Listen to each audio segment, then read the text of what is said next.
And then there's Luke. Luke writes this letter to skeptics. So if you're a skeptic, you want to study the Gospel of Luke because Luke wants you to be sure of the information. Luke doesn't want to hear stories. He's not interested in wives' tales. He wants to investigate it personally. Luke is the first Indiana Jones. He goes back literally back all around the world, putting his own life in jeopardy, his own finances on the line to find out and investigate. And he pursues every single eyewitness he can to ask them specifically what they saw. And he did more than that. If you claim to be an eyewitness and you said, I was there, Luke would do this. Okay, I need someone else to corroborate the fact that you were there. Just because you say you were there doesn't count. Can someone else substantiate your claim? And so he goes around person to person, country to country, city to city, all over the ancient world, risking his life so that he can personally investigate and interview every eyewitness. Isn't that crazy? So there's a lot of people that say, oh, the Bible's just a myth and it's made up. Luke says it's not a myth.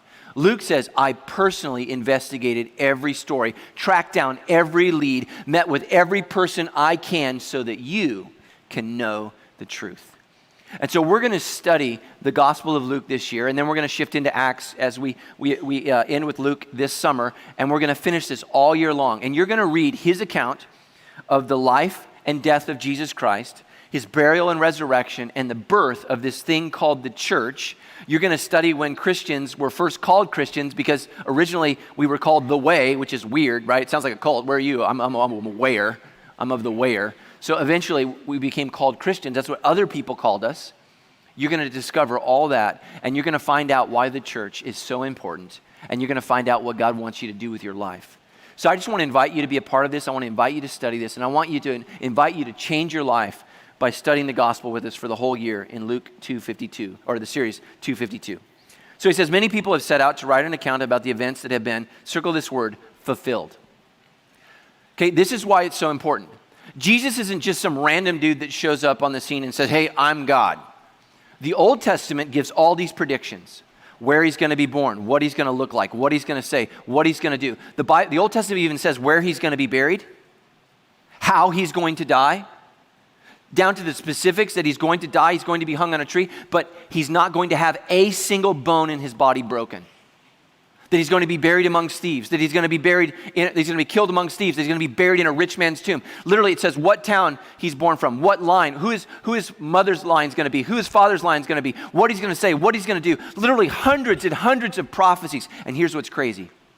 Jesus Christ fulfills every single one. And so that's why Luke is writing. He's saying, I want you to know that all of this talk in the Old Testament, in the Hebrew Bible, has been fulfilled in Jesus. He says they used eyewitness reports circulating amongst us from the earliest disciples. Having carefully investigated everything from the beginning, I have also decided to write a careful account for you, the most honorable, and circle this word, Theophilus.